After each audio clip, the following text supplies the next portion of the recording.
Pregnant ವುಮನ್ಗೆ thyroid hormone ಏನಾದರೂ ಕಡಿಮೆ ಇದ್ದರೆ ಹುಟ್ಟುವ ಮಗುಗೆ ಬೆಳವಣಿಗೆ ಆಗೋದಿಲ್ಲ. ವಯಸ್ಕರಿಗೆ ಏನೇನು ಆಗಬೇಕೋ ಅದಾಗಬೇಕಂದ್ರೆ ಥೈರಾಯ್ಡ್ ಹಾರ್ಮೋನ್ ಇರಬೇಕು.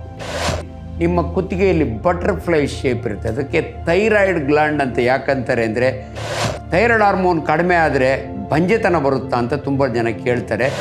ಮಗು ಹುಟ್ಟಿದಾಗೆ ಥೈರಾಯ್ಡಿನ ಹಾರ್ಮೋನ್ನು ಸೆಕ್ರೆಟ್ ಮಾಡಲಿಲ್ಲ ಅಂದರೆ ಆ ಮಗು ಡ್ವಾರ್ಫ್ ಆಗುತ್ತೆ. ಈ ಕಡೆ ಒಂದೊಂದು, ಈ ಕಡೆ ಬಟರ್ಫ್ಲೈ ಥರ ಇರುತ್ತೆ, ಅದಕ್ಕೆ ಆ ಶೇಪ್ ಇರೋದ್ರಿಂದ ಥೈರಾಯ್ಡ್ ಗ್ಲ್ಯಾಂಡ್ ಅಂತಾರೆ. ಹೆಣ್ಣು ಮಕ್ಕಳು ಮೆಚ್ಯೂರ್ ಆಗ್ತಾರಲ್ಲ 14ರಿಂದ ಆ ಟೈಮ್ನಲ್ಲಿ ಥೈರಾಯ್ಡ್ ಹಾರ್ಮೋನ್ ಭಾಳ ಇಂಪಾರ್ಟೆಂಟು.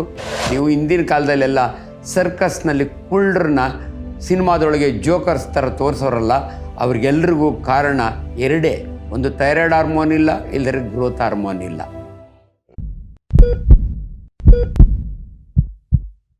ನಿಮ್ಮ ಕುತ್ತಿಗೆಯಲ್ಲಿ ಬಟರ್ಫ್ಲೈ ಶೇಪ್ ಇರುತ್ತೆ, ಅದಕ್ಕೆ ಥೈರಾಯ್ಡ್ ಗ್ಲ್ಯಾಂಡ್ ಅಂತ ಯಾಕಂತಾರೆ ಅಂದರೆ ಥೈರಿಯಸ್, ಇದು ಜರ್ಮನ್ನಿಂದ ಬಂದಿರೋ ಹೆಸರು. ನಿಮ್ಗೆ ಆಶ್ಚರ್ಯ ಆಗ್ಬೋದು, 1909 ಫಸ್ಟ್ ಸರ್ಜನ್ ನೋಬೆಲ್ ಅವಾರ್ಡ್ ತೊಗೋತಾರೆ. ಅವ್ರ ಹೆಸರು ಥಿಯೋಡಾರ್ ಕಾಕರ್ ಅಂತ. ಅವರು ಥೈರಾಯ್ಡ್ ಮೇಲೆ ತುಂಬ ಕೆಲಸ ಮಾಡೋದ್ರಿಂದ ಅವರಿಗೆ ನೋಬೆಲ್ ಪ್ರೈಸ್ ಬರುತ್ತೆ. ಸೊ ಅದು ಥೈರಿಯಸ್ ಅಂದರೆ ಶೀಲ್ಡ್, ಕನ್ನಡದಲ್ಲಿ ಗುರಾಣಿ ಅಂತಾರೆ. ನಮ್ಮ ರಾಣಿ ಕಿತ್ತೂರು ಚೆನ್ನಮ್ಮನ ಅಥವಾ ಸಂಗೊಳ್ಳಿ ರಾಯಣ್ಣವರ ಗುರಾಣಿ ರೌಂಡ್ ಇರುತ್ತೆ, ಆದರೆ ನೀವು ಜರ್ಮನಿಗೆ ಹೋದರೆ ಬಟರ್ಫ್ಲೈ ಸೆಂಟ್ರಲ್ಲಿ ಹಿಡ್ಕೋತಾರೆ, ಈ ಕಡೆ ಒಂದೊಂದು, ಈ ಕಡೆ ಬಟರ್ಫ್ಲೈ ಥರ ಇರುತ್ತೆ, ಅದಕ್ಕೆ ಥೈರಾಯ್ಡ್ ಗ್ಲ್ಯಾಂಡ್, ಆ ಶೇಪ್ ಇರೋದ್ರಿಂದ ಥೈರಾಯ್ಡ್ ಗ್ಲ್ಯಾಂಡ್ ಅಂತಾರೆ. ಇದು ಭಾಳ ಇಂಪಾರ್ಟೆಂಟ್ ಹಾರ್ಮೋನ್, ಥೈರಾಕ್ಸಿನ್ ಅಂತೀವಿ ನಾವು. ಅದು ಸೆಕ್ರೀಟ್ ಆಗುತ್ತೆ ಅದರೊಳಗಿಂದ.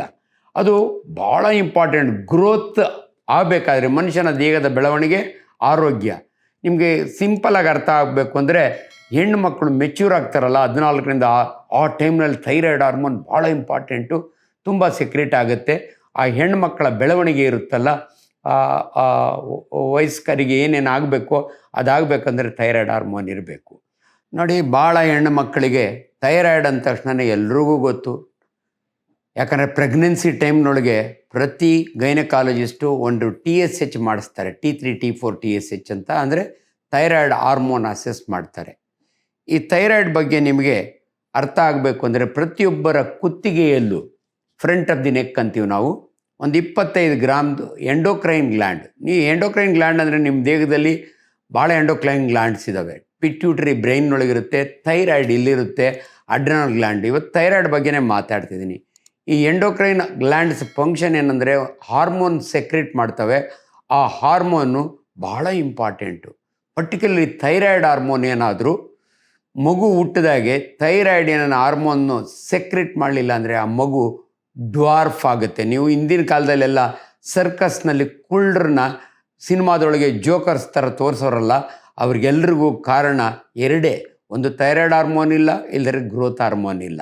ಅನ್ಫಾರ್ಚುನೇಟ್ಲಿ ಅವಾಗ ಅವೇರ್ನೆಸ್ ಇರಲ್ಲ. ಇವತ್ತು ಹಂಗಾಗಲ್ಲ, ನೀವು ಡ್ವಾರ್ಫ್ಸ್ ನೋಡೋದೇ ಇಲ್ಲ, ಯಾಕಂದರೆ ಅವೇರ್ನೆಸ್ ಇದೆ. ಅದಕ್ಕೆ ಪ್ರತಿ ಪ್ರೆಗ್ನೆಂಟ್ ವುಮನ್ಗೂ ಆಕೆ ಹಾರ್ಮೋನು ಸರಿ ಇದೆಯಾ ಇಲ್ಲ ಅಂತ ಅಲ್ಲಿ 2 ಪ್ರಶ್ನೆ ಬರ್ತವೆ. ಥೈರಾಯ್ಡ್ ಹಾರ್ಮೋನ್ ಕಡಿಮೆ ಆದರೆ ಬಂಜೆತನ ಬರುತ್ತಾ ಅಂತ ತುಂಬ ಜನ ಕೇಳ್ತಾರೆ. ನೋಡಿ, ಈ ಥೈರಾಯ್ಡ್ ಹಾರ್ಮೋನು ಫೀಮೇಲ್ ಹಾರ್ಮೋನ್ಸ್ ಇರ್ತಾವಲ್ಲ, ಅದನ್ನು ಓವರಿ ಅಂತ ಇರ್ತವೆ, ಅಬ್ಡಾಮನ್, ಅಲ್ಲಿಂದ ಸೆಕ್ರೆಟ್ ಆಗ್ತವೆ. ಅದಕ್ಕೂ ಇದಕ್ಕೂ ಸ್ವಲ್ಪ ರಿಲೇಷನ್ ಇರೋದ್ರಿಂದ ಥೈರಾಯ್ಡ್ ಹಾರ್ಮೋನ್ ಇಂಪಾರ್ಟೆಂಟು. ಬಟ್ ಭಾಳ ಇಂಪಾರ್ಟೆಂಟು, ಪ್ರೆಗ್ನೆಂಟ್ ವುಮನ್ಗೆ ಥೈರಾಯ್ಡ್ ಹಾರ್ಮೋನ್ ಏನಾದರೂ ಕಡಿಮೆ ಇದ್ದರೆ ಹುಟ್ಟುವ ಮಗುಗೆ ಬೆಳವಣಿಗೆ ಆಗೋದಿಲ್ಲ. ಅದರಿಂದ 108 ಪ್ರಾಬ್ಲಮ್ ಬರ್ತವೆ. ಅದರಿಂದ TSH ಮಾಡಿಸ್ತಾರೆ, T3 T4 TSH ಅಂತ, ಅಂದರೆ ಥೈರಾಯ್ಡ್ ಹಾರ್ಮೋನ್ ಅಸೆಸ್ ಮಾಡ್ತಾರೆ.